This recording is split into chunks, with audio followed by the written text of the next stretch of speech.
9th class अपनी हिंदी की पुस्तक निकालिए क्षितिज। क्षितिज में आज हम पढ़ेंगे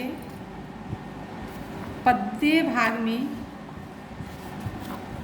चैप्टर निकालिए आज रसखान।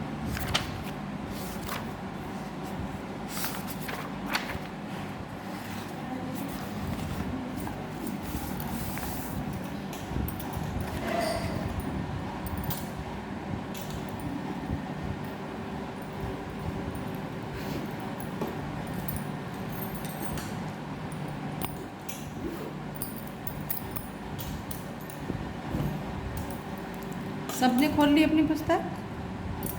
तो देखिए बच्चों, रसखान कवि का जन्म 1548 में हुआ माना जाता है। उनका मूल नाम सैयद इब्राहिम था और वे दिल्ली के आसपास के रहने वाले थे। कृष्ण भक्ति ने उन्हें ऐसा मुग्ध कर दिया कि गोस्वामी विट्ठलदास से दीक्षा ली और ब्रजभूमि में जा बसे। सन 1628 के लगभग उनकी मृत्यु हो गई, यानी सही अनुमान नहीं है। तो रसखान का जन्म कब हुआ था? 1548 में। इनका मूल नाम क्या था? सैयद इब्राहिम।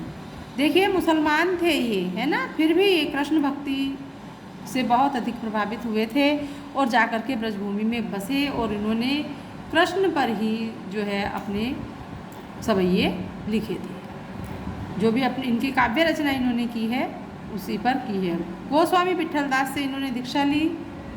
इनके गुरु कौन थे? गोस्वामी विट्ठलदास। सुजान, रसखान और प्रेम वाटिका इनकी उपलब्ध कृतियाँ हैं। रसखान रचनावली के नाम से उनकी रचनाओं का संग्रह मिलता है। प्रमुख कृष्ण भक्त कवि रसखान की अनुरक्ति न केवल कृष्ण के प्रति प्रकट हुई बल्कि कृष्ण भूमि के प्रति भी उनका बहुत अधिक अनन्य अनुराग यानी बहुत अधिक प्रेम व्यक्त हुआ है। उनके काव्य में कृष्ण की रूप माधुरी, ब्रज महिमा, राधा कृष्ण की प्रेम लीलाओं का मनोहर वर्णन मिलता है। वे अपनी प्रेम की तन्मयता, भाव विहलता और आसक्ति के उल्लास के लिए जितने प्रसिद्ध हैं उतने ही अपनी भाषा की मार्मिकता, शब्द चयन और व्यंजक शैली के लिए भी प्रसिद्ध हैं। उनके यहाँ ब्रजभाषा का अत्यंत सरस एवं मनोरम प्रयोग मिलता है, जिसमें जरा भी शब्द आडंबर नहीं है। इसमें शब्दों का कोई हेरफेर नहीं है, कोई आडंबर नहीं है इनकी भाषा में। तो यहाँ संकलित पहले जो हम पढ़ेंगे सवैये, तो पहले सवैये में क्या है? रसखान कवि ने किसको? कृष्ण की जो भूमि है उसके प्रति अपना अनन्य समर्पण भाव व्यक्त किया है। और दूसरे सवैये में कृष्ण की जो लाठी है और उनकी कंबल है उस पर अपना सारा सुख त्याग देने की बात कही है, यानी कृष्ण के प्रति आसक्ति दिखाई है पहले और दूसरे सवैये में। तीसरे में गोपियाँ यानी कृष्ण के सौंदर्य पर जो है मंद मुग्ध हो जाती हैं, कृष्ण के सौंदर्य पर इतनी आनंदित हो जाती हैं कि वो उनको पाने के लिए उनका रूप धारण कर सकती हैं और कृष्ण का स्वांग भी भर सकती हैं, ये बताया है। चौथे में जो चौथा आप सवैया पढ़ेंगे उस छंद में कृष्ण की मुरली की धुन और उसकी मुस्कान जो है उस पर गोपी अपने आप को विवश महसूस करती है कि उसके लिए कृष्ण की मुरली की तान सुनने के लिए मैं बहुत अधिक विवश हूँ। उसकी व्यवस्था का वर्णन इसमें है, किसकी? गोपियों की। तो रसखान कवि ने बड़े ही सुंदर ढंग से इसमें वर्णन किया है। आप पढ़िए सवैया।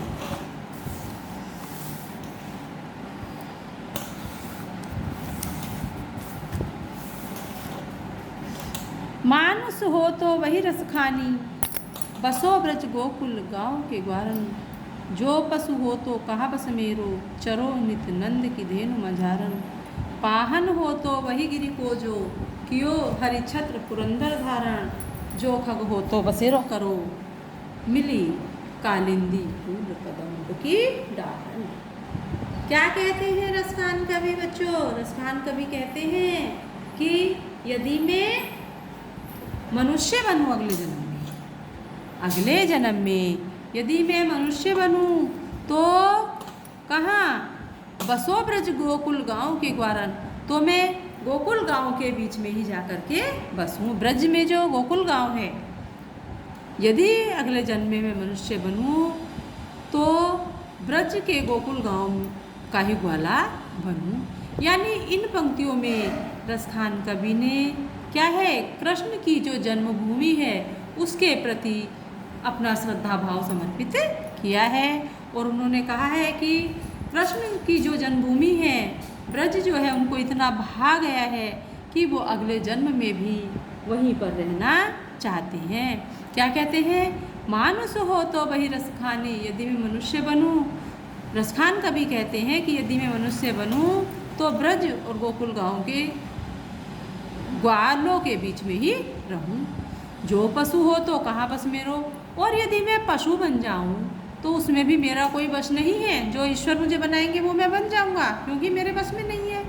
यदि मैं पशु भी बनूं तो चरो नित नंद की धेनु मंझारन, तो मैं हमेशा नित्य नंद बाबा की गायों के बीच में ही चरा करूं। चरना मतलब वहाँ गायों के बीच में ही, मझारन माने बीच में, चरो माने चरूं।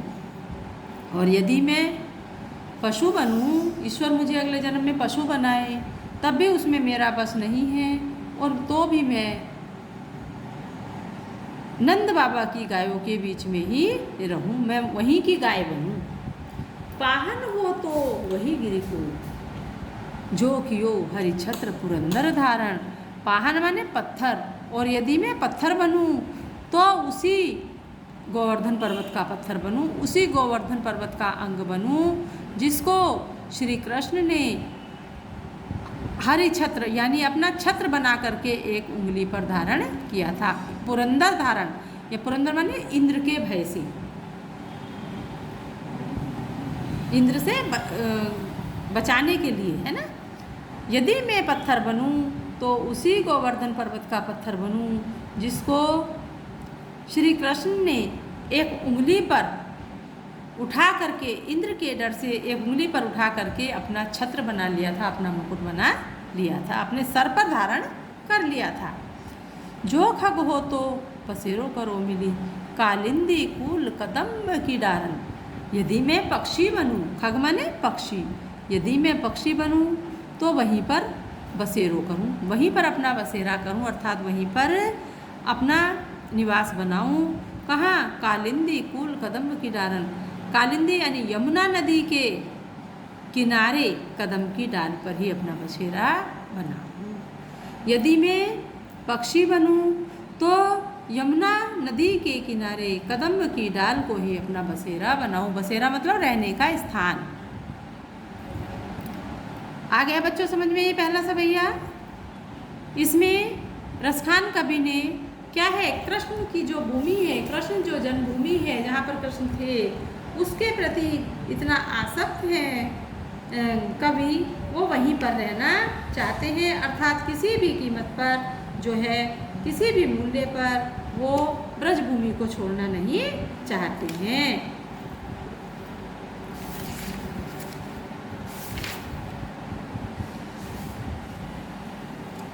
आगे देखें, समझ में आ गया होगा ये।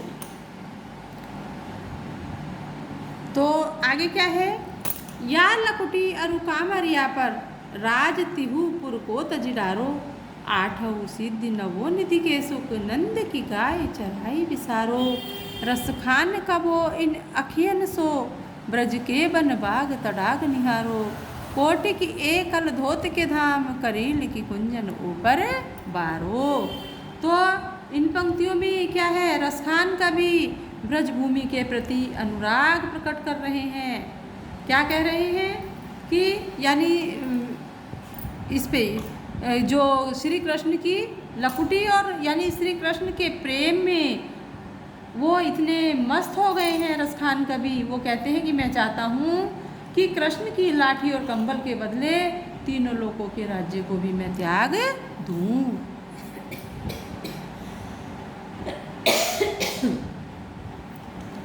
या लकुटी अरु कामरिया पर राज तिहु को तज डारो। यानी श्री कृष्ण की जो लाठी है, लकुटी माने लाठी, अरु कमरिया, कामरिया, कामरिया माने कंबल पर, श्री कृष्ण की यदि लाठी और कंबल कवि को मिल जाए तो क्या करेंगे कवि? तीनों लोगों के का राज भी त्याग देंगे। तीनों लोगों का राज्य भी यदि उन्हें मिल रहा हो, लेकिन श्री कृष्ण की लाठी और कंबल मिल जाए तो वो उसको भी त्याग देंगे। किसको? राज्य को, तीनों लोगों के राज्य को त्याग देंगे। किसको पा करके? लाठी और कंबल को। किसके? श्री कृष्ण के। आगे देखिए, आठहु सिद्धि नवोनिधि के सुख नंद की गाय चराई विसारो। यदि उनको नंद की गाय, नंद बाबा की गाय चराने का मौका मिल जाए, यदि किसको? कवि को नंद बाबा की गाय चराने का मौका मिल जाए तो वो आठों सिद्धियाँ और कुबेर के नौ खजानों को त्याग देंगे। यदि उनको क्या मिल जाए? नंद की गाय चराने का सुख मिल जाए तो वो आठों सिद्धि और कुबेर के 9 खजानों को त्याग देंगे। रसखान का वो, इसको आठों सिद्धि कौन कौन सी है जानते हो? आठों सिद्धियों में आ जाता है अणिमा, महिमा, गरिमा, लघिमा, प्राप्ति, प्रकाम्य, ईशित, वंशित। ये क्या है? आठों सिद्धियां हैं। ये 8 सिद्धियां होती हैं। कौन कौन सी? अणिमा, महिमा, गरिमा, लघिमा, प्राप्ति, प्रकाम्य, ईशित और वशित। अब कुबेर के 9 खजाने कहे गए हैं, है ना? 9 खजाने कुबेर के। तो कुबेर के खजानों में क्या क्या आता है? पदम, महापदम, शंख, मकर, कच्छप, मुकुंद, कुंद, नाल और गर्भ। ये 9 खजाने हैं। तो इन सबको जो है कवि त्यागने के लिए तैयार हैं। किस लिए? नंद की गायों को चराने का सुख पाने के लिए। रसखान कबो इन अखियन सो बज के बन बाग तड़ाग निहारो। रसखान कवि कहते हैं कि जब से मेरे इन आँखों ने, इन अखियन सो, जब से मेरे इन आँखों ने ब्रज के वन बाग, बगीचे और तालाब को देखा है। निहारा मैंने देखा है। कोटिक ए कलधोत के धाम, करील के कुंजन ऊपर बारो। तो क्या है? करोड़ों सोने चांदी के महल, करोड़ों सोने चांदी के महल, कलधोत के धाम, कलधोत माने सोने चांदी के धाम माने महल, करील के कुंजन ऊपर वारो। और यदि करील के कुंज के ऊपर वार देंगे। क्या कहने का इसका अभिप्राय है कि यदि रसखान कवि को करील यानी कांटेदार जो झाड़ियाँ हैं उनके गुंजन मतलब गलियाँ हैं, जो गलियों में कुंज माने रास्ता, कांटेदार रास्तों में चलने के लिए यदि उनको मिल जाए, कृष्ण की भूमि उनको मिल जाए, जन्मभूमि, तो वो करोड़ों सोने चांदी के महल उस पर न्योछावर कर देंगे। समझ में आया होगा? फिर से देख लीजिए एक बार। क्या कहते हैं रसखान कवि? रसखान कवि कहते हैं कि श्री कृष्ण की लाठी और कंबल यदि उनको मिल जाए, उसके बदले में क्या त्याग देंगे? तीनों लोकों का राज्य भी त्याग देंगे। कौन? कवि। आठों सिद्धि और 9 निधि, 8 सिद्धियाँ और कुबेर के 9 खजानों का सुख भी त्याग देंगे यदि उनको नंद की गाय चराने का मौका मिल जाए। रसखान का वो इन अखियन को क्या कहते हैं? रसखान कवि कहते हैं कि इन आँखों को ब्रज प्रदेश के वनों, बगीचों और तालाब को देखने का मौका मिल जाए। उसने उनको देखा है और उनको देखने का मौका मिल जाए। कोटिक एकल धोत के दाम, करील की कुंजनों पर भारो। करोड़ों सोने चांदी के महल भी वो कटीली जो रास्ते हैं उन पर वार देंगे।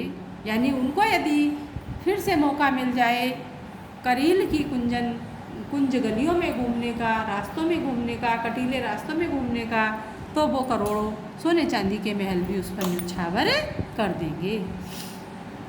अब देखिए, मोर पखा सिर ऊपर राखियो, गुंजन की माल गरे पहिरोगी, ओढ़ी पितंबर ले लकुटी बन, गोधन ग्वारिन संग फिरोगी, भाव तो वो ही मेरो रस खानी, सो तेरे कहीं सब स्वांग करोगी, या मुरली मुरलीधर की अधरान धरी अधरान धरोगी। तो इन पंक्तियों में सखी जो है मस्त हो रही हैं, गोपियाँ मस्त हो रही हैं, है ना। गोपियों की मस्त होकर के वो आपस में, जो गोपियाँ हैं, जो सखियाँ हैं, वो आपस में चर्चा कर रही हैं। एक सखी दूसरी सखी से कहती है कि मोर पखा सिर ऊपर राखियो, गुंज की माल गले पहनोगी। हे सखी, तेरे कहने से मैं श्री कृष्ण के लिए, तेरे कहने से मैं श्री कृष्ण के लिए यानी स्वांग करूँगी कि मोर पखा सिर ऊपर रखूँगी, मैं मोर पंख अपने सिर के ऊपर लगाकर मुकुट बना लूँगी, गुंज की माल गले पहनूँगी, और गुंजन की जो माला है, जो सब तरह के बनमाला होती है वन फूलों की, उसकी माला भी गले में पहनूँगी। ओढ़ पीतम्बर ले लकुटी, और पीतम्बर वस्त्र धारण करके, श्री कृष्ण जैसा पहनते हैं वैसा ही पीतम्बर वस्त्र धारण करके, लाठी हाथ में लेकर के, वन गोधन ग्वारिन, वन में गोवर्धन पर्वत पर ग्वालों के साथ घूमूंगी अर्थात फिरूंगी। भाव तो वो ही मेरो रस खानी, सो तेरे काहे सब स्वांग करूंगी। हे सखी, मुझे श्री कृष्ण बहुत अधिक भा गए हैं। रसखान कवि कहते हैं कि गोपी सखी दूसरी सखी से कहती है कि हे सखी, मुझे श्री कृष्ण बहुत अधिक भा गए हैं, तेरे कहने से मैं कृष्ण के सभी स्वांग कर लूँगी। लेकिन या मुरली मुरलीधर की अदरान धरी अदरान धरोगी, लेकिन श्री कृष्ण की ओठों की धरी हुई मुरली को, लेकिन या मुरली मुरलीधर, लेकिन वो श्री कृष्ण की जो मुरली है, जो मुरलीधर के ओठों पर रखी हुई है, श्री कृष्ण की मुरली जो मुरली है वो श्री कृष्ण के ओठों पर रखी हुई है। श्री कृष्ण के ओठों पर रखी हुई मुरली को मैं कभी भी अपने ओठों पर नहीं धरूंगी, अर्थात उसको नहीं रखूंगी, क्योंकि उसी मुरली के कारण ही मेरे कृष्ण मुझसे दूर हुए हैं। तो इसमें विरह वियोग है, वियोग श्रृंगार है ना। गोपी जो है कृष्ण के वियोग में परेशान होकर के ये कह रही हैं। आगे देखो थोड़ा सा इसको पढ़ ले।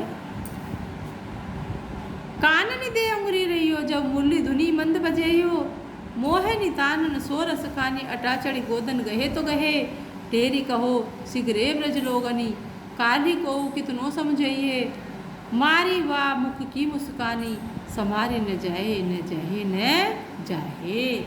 क्या कहती है गोपी दूसरी गोपी से? एक गोपी दूसरी गोपी से कहती है, कानन दे उंगली रही हो, हे सखी मैं अपने कानों में उंगली लगा लूंगी। यानी क्या कहती है? श्री कृष्ण के अनुराग में गोपी इतनी व्यथित हो गई हैं, इतनी परेशान हो गई हैं। क्या कहती हैं? कानन दे उंगली रही हो, जब ही मुरली धुनी मंद बजेगी। हे सखी, जब श्री कृष्ण अपनी मंद मंद आवाज में, श्री कृष्ण की बंसी जब मंद मंद आवाज में बजेगी, गोपी कहती है अपनी दूसरी सखी से, हे सखी श्री कृष्ण की मुरली जब मंद मंद आवाज में बजेगी तो मैं क्या है अपने कानों में उंगली लगा लूँगी, मैं सुनूंगी नहीं, अर्थात अपने कानों में उंगली दे दूंगी, क्योंकि वंशी की मोहक जो स्वर है उससे वो अपना जादू ना चला दे। फिर से देखिए, कानन दे उंगली रही हो, जब ही मुरली धुनी मंद बजेगी। हे सखी, हे गोपी, जब श्री कृष्ण अपनी मंद मंद मुरली बजाएंगे तो मैं अपने कानों में उंगली लगा लूँगी। मोहन नितान रसखानी, अटा चढ़ी गोधन गहे तो गहे। फिर तो मोहन, रसखान कवि कहते हैं फिर तो मोहन, क्या है, अटा पर चढ़कर, अपनी अटारी पर चढ़कर, अपनी छत पर चढ़कर, पर्वत पर चढ़कर, कहीं भी गोवर्धन पर चढ़कर अगर मुरली बजाएं तो बजाते रहें। उनकी मुरली का जो है मुझ पर कोई भी असर नहीं होगा। क्यों करना चाहती है बेटा गोपी ऐसे? वो इसलिए करना चाहती है क्योंकि गोपियाँ जो हैं श्री कृष्ण की मुरली की धुन सुन करके उनकी तरफ खिंची चली जाती हैं। तो गोपियाँ समझ गई है कि इनकी जो मुरली है वही हमें उनकी ओर आकर्षित करती है। तो एक गोपी दूसरी गोपी से कह रही है कि हे सखी, अब जब श्री कृष्ण अपनी मंद मंद आवाज़ में मुरली बजाएंगे तो मैं अपने दोनों कानों में उंगली लगा लूँगी। और मोह नितानंद सो रस खानी अठा चढ़ी गए। तो गए रसखान कभी कहते हैं कि सखी दूसरी सखी से कह रही है कि फिर तो क्या है, श्री कृष्ण चाहे अटा पर चढ़कर मुरली बजाते रहें, गोधन पर बजाते रहें, मुझ पर उनकी मुरली का कोई असर नहीं होगा। टेरी कहो सिकरे ब्रज लोगनी काली को कितनों ही समझियो। टेर माने जोर जोर से बोल करके मैं सभी ब्रज के लोगों को बता देती हूँ। टेरी का जोर से बोल करके, चिल्ला करके मैं सभी ब्रज के लोगों को बता देती हूँ। को कितना समझियो, फिर कल चाहे मुझे कोई कितना भी समझाए, मैं समझाने से भी नहीं समझूंगी। मायरी वामुख की मुस्कानी समरी न जहे न जहे न जहे। हे मायरी, हे माँ, श्री कृष्ण के जो मुख की मुस्कान है, श्री कृष्ण के जो अधरों की, उनके मुख की छवि है, अधरों की मुस्कान है, वो संभालने से नहीं संभलती, अर्थात वही हमको सहन नहीं होती है।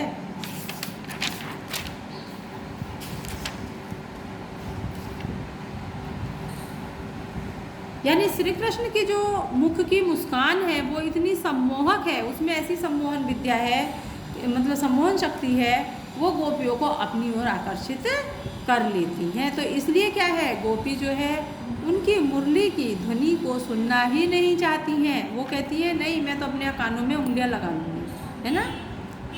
तो ऐसी श्री कृष्ण की मुरली है। ये इसमें किसका वर्णन है? गोपियों का।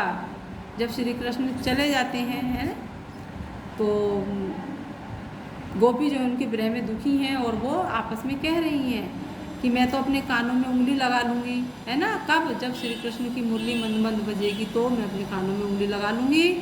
और उनकी चाहे वो फिर अटा पर चढ़ करके, कहीं भी चढ़ करके गोधन गाते रहें, बजाते रहें, उसका मुझ पर कोई असर नहीं होगा। और ब्रज के सब लोगों से पुकार पुकार कर कह दूँगी कि कोई भी मुझे कल दोष ना दे, चाहे मुझे कल कोई कितना भी समझाएगा, है ना, मैं समझाने से भी नहीं समझूंगी। मायरी वाह मुख की मुस्कानी। अरे वाह सखी, श्री कृष्ण के तो मुख की मुस्कान ही इतनी सम्मोहक है कि वो संभालने से, यानी जब उसको सुन लेते हैं तो फिर व्यक्ति जो है, गोपियाँ अपने को संभालने से भी नहीं संभल पा रही है। तो ये आपका हो गया है रसखान का। ये 4 सवैये हैं, इसमें मैंने आपको पढ़ा दिए हैं, इनको आप याद कीजिए और इसके प्रश्नोत्तर कर लीजिएगा। धन्यवाद।